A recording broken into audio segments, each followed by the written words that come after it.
My name's John Lindquist. I'm one of the 4 national officers in Vietnam Veterans Against the War. I'm a Marine Corps veteran, served in Vietnam in '68 and '69. Today we have for you a film called Only the Beginning.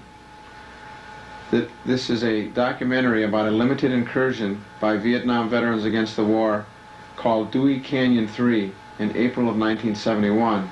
It also contains film footage from French, Vietnamese, and U.S. sources about the war in Indochina up till 1972. Also references to the Winter Soldier investigation of February of '71, where U.S. soldiers got together to testify on war crimes in Indochina. This film is a very moving and dramatic presentation of why veterans and Vietnam Veterans Against the War came home to protest this war in Indochina, to stop the war and to bring our brothers home. So here it is, Only the Beginning.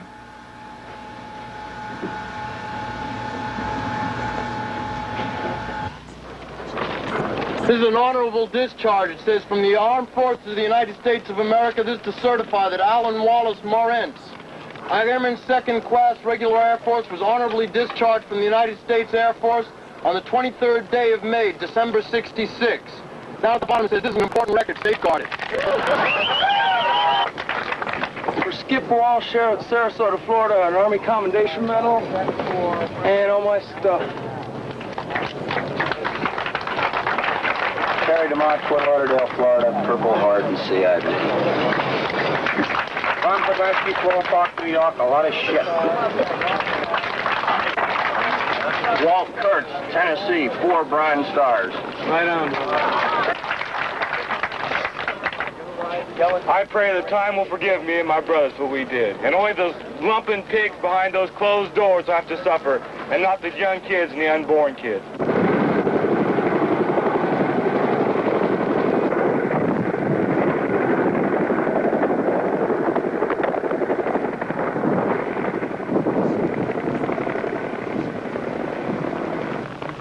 I mean, you may come in there thinking, you know, it's your patriotic duty, right? A lot of guys do.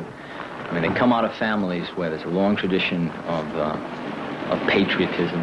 Their father was in the Army, their brother was in the Army, their uncle was in the Army. The whole family put into their heads that to be a good person, you go in the Army, you don't cause trouble, you don't complain.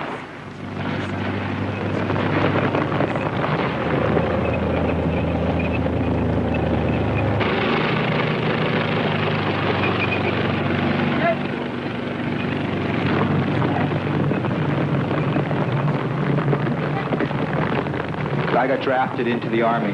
You know, this is where I started to hate anything that wasn't exactly like me. You know, goodness. Yeah, I don't think you really know what it means unless you know how much hate is instilled in one person. And it's so hideous. I mean, we've gone into barracks, you know, we've had like pictures of, well, they weren't pictures, they were like cartoons with slant eyes, you know, everything was a slant eye, and these little hats on the top, you know, and these were the people that you were hating. They were positioned right above the gun racks, you know, no uniform or anything, just simply the profile of one, or maybe the full face of another.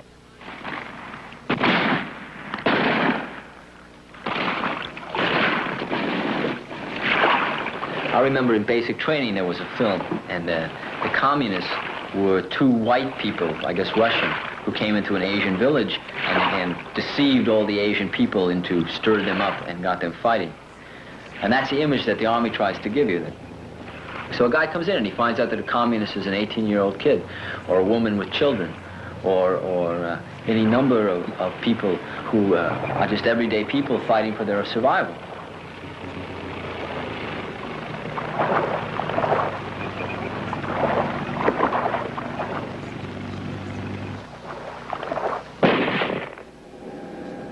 You keep using the word Kong and slow pins and slant eyes. I said, hey, you know, this is the same words almost used in the States against me, you know, third world people. But then as you go on, you begin to realize this is foolish. You're killing your own brothers.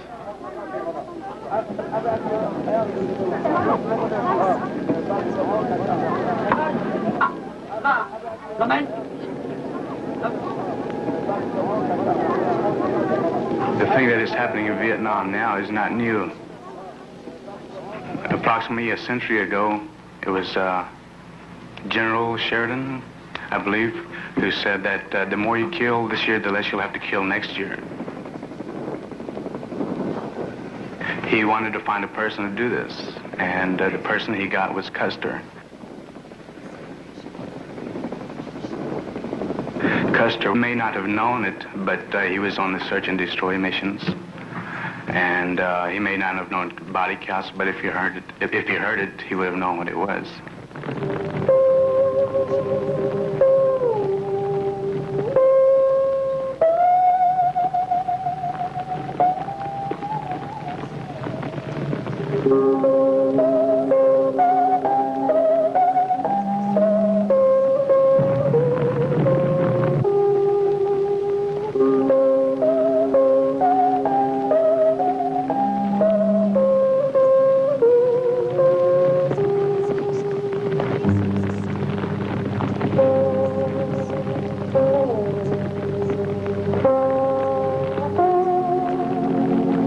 I've witnessed the relocation of villages. One particular operation was a 3-day operation where we took all the villagers out of the village, put them in a barbed wire compound, interrogated them, tortured some of them, beat some of them, and then we had supplies brought in to just level the ville and just get rid of anything, make it look like there was never a ville there. These things that I'm telling about, burning of villages, shooting in free fire zones, reconning by fire, they were all common. They weren't isolated. We did them wherever we went.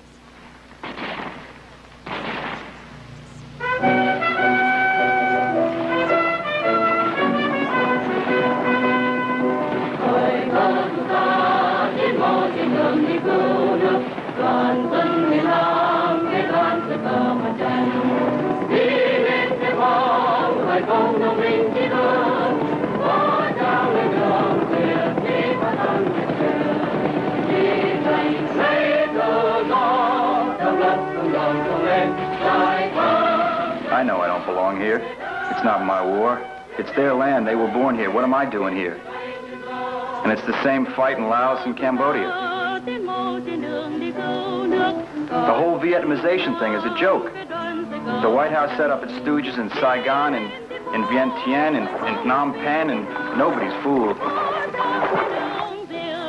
The Orphans are in the same spot we're in. They didn't enlist. They've been drafted, and they don't want any part of this war either. ARVN troops are not fighting any better than they ever did, because basically they have no more reason to fight than the GIs who are being withdrawn. And they're just over there getting killed for the same reason, which is to prop up the Saigon government.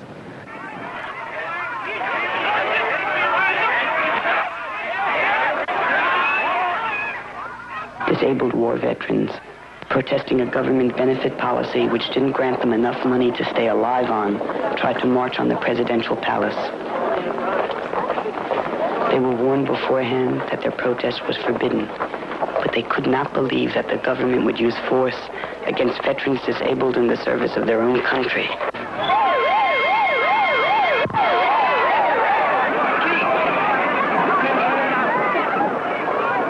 There were 100,000 military police in Saigon, trained, equipped, and financed by the United States.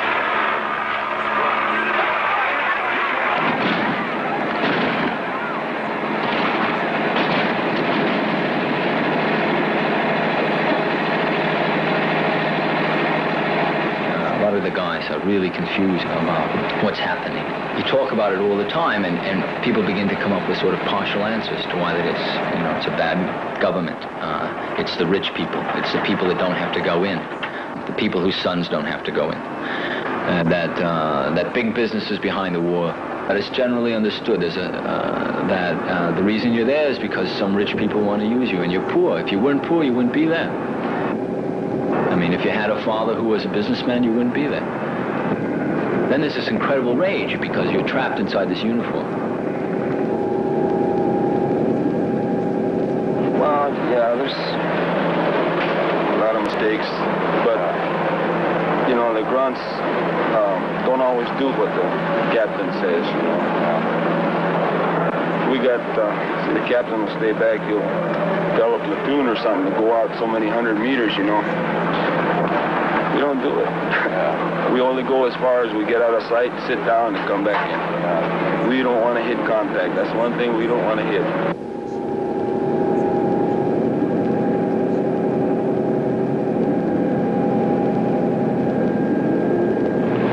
Mostly unpopular officers, from what I heard, that if they mess with a grunt too much, they get shot out there. A friend of mine, captain, kind of got shot in the back. What was he doing? What was the captain doing to deserve being shot in the back? From what my friend said, he was telling them just go on through, and well, they were getting hit pretty bad, and he was telling them just keep on going. They said no. He kind of got shot. I don't really think that there is going to be another generation of American soldier. I think that people are just tired of it. There will be people in the army, but the people that really feel strong on it aren't going to go in. And GIs are just refusing to fight. I mean, that's one of the reasons why it makes sense for the government to take out ground troops. You're not going to be able to order a GI ground offensive anymore.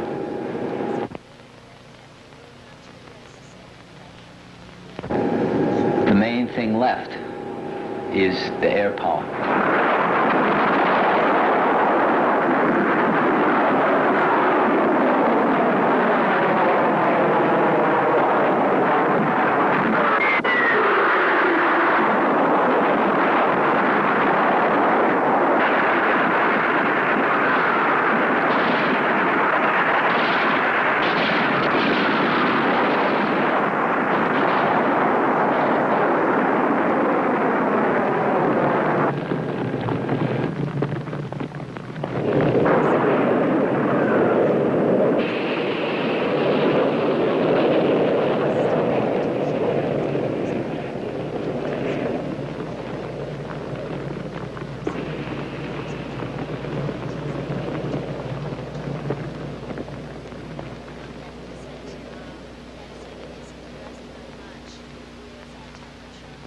Lang bài, bóng xiên, xiên bàn,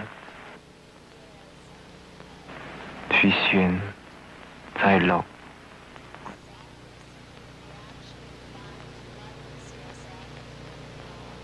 Thang binh, vọc son, tam kỳ, binh son, nghĩa hành, ba lang an, binh khê.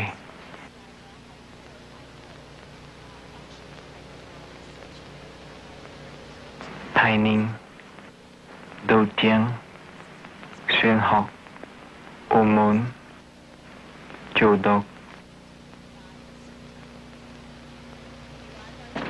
There's a big push now to build up a tremendous amount of sympathy for the POWs. People know that those POWs weren't over there minding their own business. I mean, they were over there dropping bombs on people, destroying their homes, destroying their families.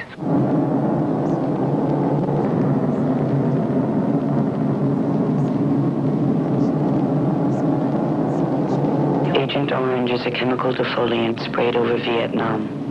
It contains thalidomide. Preliminary research by Vietnamese scientists indicate that cell damage to Vietnamese children will be 6 times greater than the cell damage to the children of Hiroshima and Nagasaki. But no Vietnamese woman can wait for the final results of these studies. Thiên Quang Nam, Lan Phước Sướng. Mom Nam, Toi Omok Khu, Bi My Bai Tuk Phoi. Toi Da. I am Hoang Thi Lee from Quang Tri Province in South Vietnam. I have 2 normal children. Hoang Thi Ho is my 3rd child. She is now almost 2 years old. When I was 2 months pregnant, I was hit directly with chemical defoliation spray. I came to the north, and my daughter was born here. She is mongoloid. The back of her head is flat. Her hands are deformed. She has 3 toes that are too long and 6 toes on her left foot. She cannot stand or walk or talk. When she cries, she chokes because her tear ducts run back down her nose into her throat instead of out onto her eyes.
From New York, and I have a Vietnamese campaign ribbon, Vietnamese service ribbon, National Defense ribbon, and a Purple Heart. Right up. Andrew Bobachek from New York. I have a Vietnamese ribbons and a Bronze Star. My name is John Morrow, and here's a bunch of bullshit. More bullshit! My name's Peter Brannigan, and I got a Purple Heart here, and I hope I get another one fighting these motherfuckers. Robert Jones, New York. I symbolically return all Vietnam medals and other service medals given me by the power structure that has genocidal policies against non-white peoples of the world. Right on. All power to the people. This is for the brothers and sisters at Kent. For the brothers and sisters this year.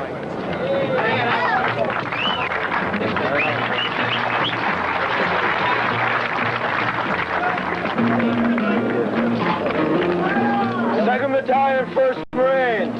Power to the people. 22nd Cavalry's fighting Da Nang, and I hope they realize it's their last goddamn chance. All that with respect, 4th Army, retired. I'm taking in 9 Purple Hearts, Distinguished Service Cross, Silver Star, Bronze Star, Army Commendation, and a lot of other shit. This is for my brothers.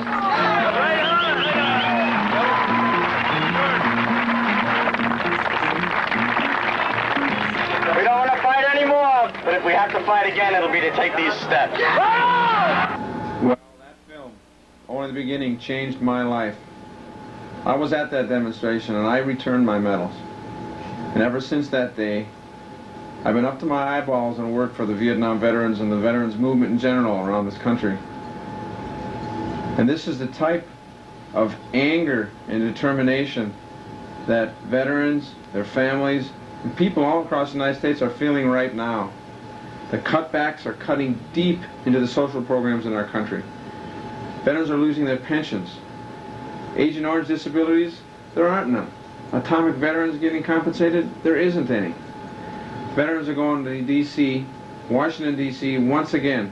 Operation Dewey Canyon 4, May 12th through 15th, 1982.